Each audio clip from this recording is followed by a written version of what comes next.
சுவர்க்கத்தின் மீது ஆசை வைத்தவர்களாக அவன் ஏவியவற்றை எடுத்து நடப்பதன் மூலம் அவன் பாவிகளுக்கு தயார் செய்து வைத்திருக்கின்ற நரகத்தை பயந்தவர்களாக அவன் தடுத்தவற்றை தவிர்ந்து கொள்வதன் மூலமும் அல்லாஹுவை தக்வா செய்து கொள்ள வேண்டும் என்று எனக்கும் உங்களுக்கும் நினைவூட்டிக் கொள்கிறேன்.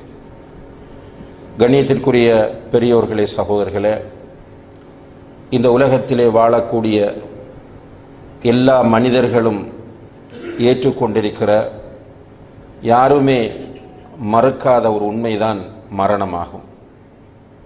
நான் மரணிப்பேன் என்பதை இந்த உலகத்தில் உள்ள அனைத்து மனிதர்களும் நம்பியிருக்கிறார்கள்.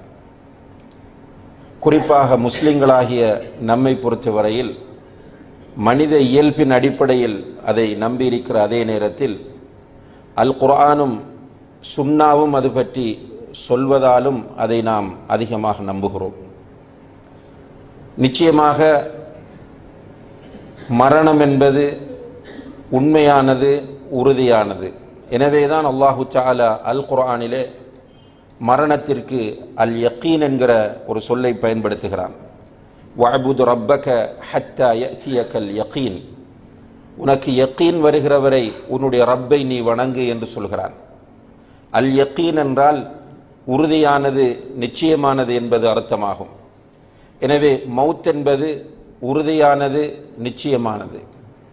இந்த மௌத்திலிருந்து விரண்டோட வேண்டுமென்று மனிதன் ஆசைப்பட்டாலும் அவனுடைய இயல்பான ஆசை நான் மௌத்திலிருந்து தப்ப வேண்டும் என்பதாக இருந்தாலும் அந்த மௌத்திலிருந்து யாரும் தப்ப முடியாது என்பதை அல்லாஹு தஆலா குர்ஆனிலே சொல்கிறான். குல் இன்னல் மௌத்தல்லதி தஃபிர்ரூன மின்ஹு ஃபஇன்னஹு முலாகீக்கும். நபியே, இந்த மக்களுக்கு நீங்கள் சொல்லுங்கள், நிச்சயமாக எந்த மௌத்தை கண்டு நீங்கள் விரண்டோடி கொண்டிருக்கிறீர்களோ அந்த மௌத் உங்களை சந்தித்தே தீரும். அதே போல ஐனமா தகூனு யுத்ரிக்குமுல் மௌத், நீங்கள் எங்கிருந்தாலும் மௌத் உங்களை அடைந்தே தீரும். வலவ் குந்தும் ஃபி புரூஜிம் முஷையதா, பலமாக அமைக்கப்பட்ட ஒரு கோட்டைக்குள் நீங்கள் ஒளிந்து கொண்டாலும் மௌத் உங்களை அடைந்தே தீரும் என்று அல்லாஹு தஆலா சொல்கிறான். இந்த விஷயத்தில் நமக்கு சந்தேகம் கிடையாது. அல்லாஹு தஆலா அல் குர்ஆனிலே சொல்லும் போது வலா தத்ரி நஃப்சுன் பிஐயி அர்தின் தமூத், எந்த இடத்தில் மௌத்தாகுவேன் என்பது எந்த ஒரு ஆத்மாவுக்கும் தெரியாது. அல்லாஹு தஆலா மௌத்தை மறைவான ஒன்றாக வைத்திருக்கிறான். எப்போது எந்த இடத்தில் மௌத் வரும் என்பதை அல்லாஹ் ஒருவன் மாத்திரமே அறிந்தவனாக இருக்கிறான். அன்புள்ள சகோதரர்களே, இந்த மௌத் சிலருக்கு திடீரென ஏற்படும். திடீர் மௌத்துகள் அதிகரிப்பது மறுமை நாளைக்குரிய அடையாளங்களில் ஒன்று என்று அல்லாஹுடைய தூதர் ஸல்லல்லாஹு அலைஹி வஸல்லம் அவர்கள் சொன்னார்கள்.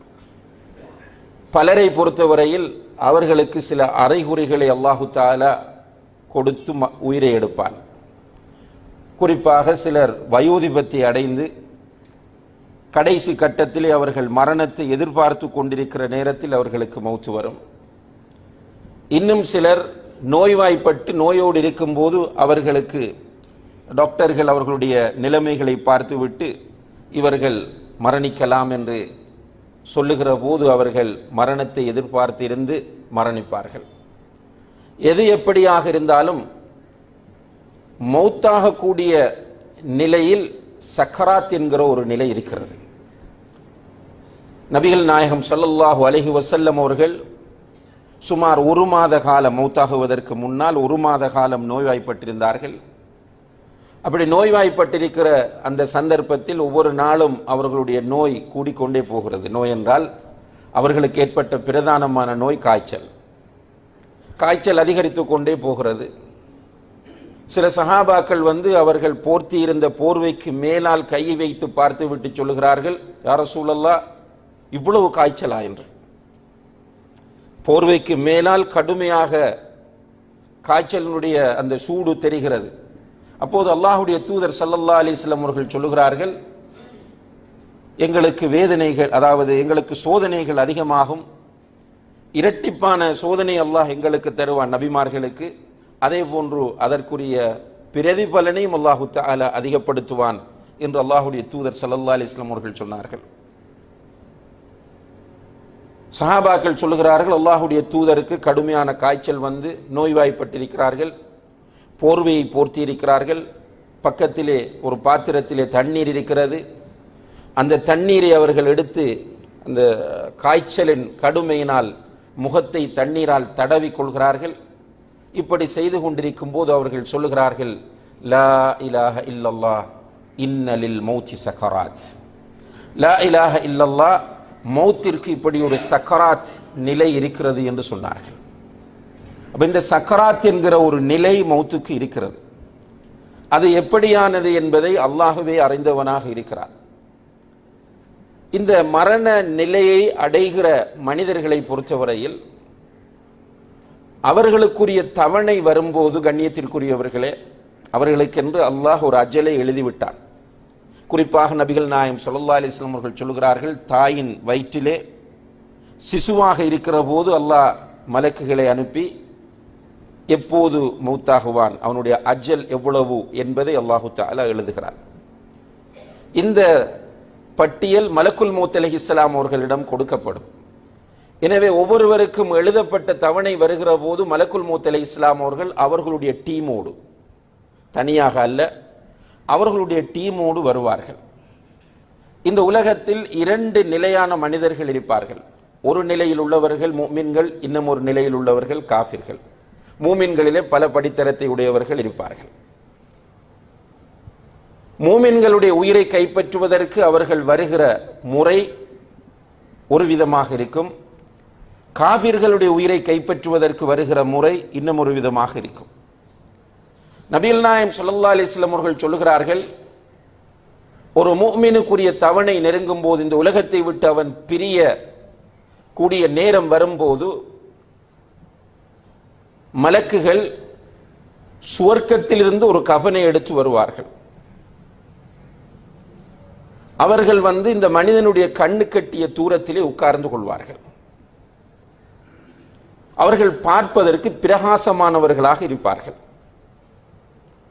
இந்த காட்சியை ஒவ்வொரு மனிதனும் பார்ப்பான். சக்கராத் நிலையில் இருக்கிற ஒவ்வொரு மனிதனும் இந்த காட்சியை பார்ப்பார். அப்படி இருக்கும்போது மலக்குல் மௌத் அலைஹிஸ்ஸலாம் அவர்கள் வந்து அவனுடைய தலைமாட்டிலே உட்காருவார்கள். உட்கார்ந்து சொல்லுவார்கள், யா ரூஹத் தய்யிபா, நல்ல ஆத்மாவே, உஹ்ருஜி இலா மக்ஃபிரத்தின் மின் அல்லாஹி வ ரிதுவான், அல்லாஹுடைய மன்னிப்பின் பக்கமும் அவனுடைய திருப்தியின் பக்கமும் நீ வெளியே வா என்று அவர் அழைப்பார். மிக மென்மையாக அவருடைய உடம்பில் இருந்து அந்த உயிரை அந்த மலக்குல் மௌத் அலைஹிஸ்ஸலாம் அவர்கள் எடுப்பார்கள். ரசூலுல்லாஹி அலைஹி வஸல்லம் அவர்கள் மென்மையாக எடுப்பார்கள். எடுத்து சுவர்க்கத்தில் இருந்து கொண்டு வந்திருக்கிற அந்த கஃனிலே அவருடைய உயிரை வைப்பார்கள். இது ஒரு முஃமினுடைய நிலை. அல்லாஹு தஆலா அந்த நிலையை நம் அனைவருக்கும் தர வேண்டும். இன்னும் ஒரு நிலை காஃபிருடைய நிலை. காஃபிருடைய உயிரை கைப்பற்ற வரும்போது பயங்கரமான தோற்றத்தை உடைய மலக்குகள் நரகத்திலிருந்து ஒரு கஃனை எடுத்து கொண்டு வருவார்கள். அவனுடைய கண்ணு கட்டிய தூரத்திலே உட்கார்ந்து கொள்வார்கள். மலக்குல் மௌத் அலைஹிஸ்ஸலாம் அவர்கள் வந்து அவனுடைய தலைமாட்டிலே உட்காருவார்கள். மலக்குல் மௌத் அலைஹிஸ்ஸலாம் அவர்கள் அவனை பார்த்து, யா ரூஹல் ஹபீஸா உஹ்ருஜி இலா சஹத்தின் மின் அல்லாஹி வ அதாப், கெட்ட ஆத்மாவே, அல்லாஹுடைய கோபத்தின் பக்கமும் அவனுடைய தண்டனையின் பக்கமும் வெளியே வா என்று அழைப்பார்கள். மிக பலவந்தமாக அவனுடைய உயிரை அவனுடைய உடம்பிலிருந்து எடுப்பார்கள். நரகத்திலிருந்து கொண்டு வந்திருக்கிற கஃனிலே அதை வைப்பார்கள் என்று நபிகள் நாயகம் ஸல்லல்லாஹு அலைஹி வஸல்லம் அவர்கள் சொல்கிறார்கள். சக்கராத் என்கிற நிலையின் ஒரு வடிவமாகும் இது. சில நேரங்களில் குர்ஆன் வசனங்களை நாம் படிக்கிற போது அவர்களை அடித்து மலக்குகள் அவர்களுடைய உயிர்களை பறிப்பார்கள் என்பதை நம்மால் பார்க்க முடிகிறது. அல்லாஹ் அந்த நிலையிலிருந்து நம் அனைவரையும் பாதுகாக்க வேண்டும்.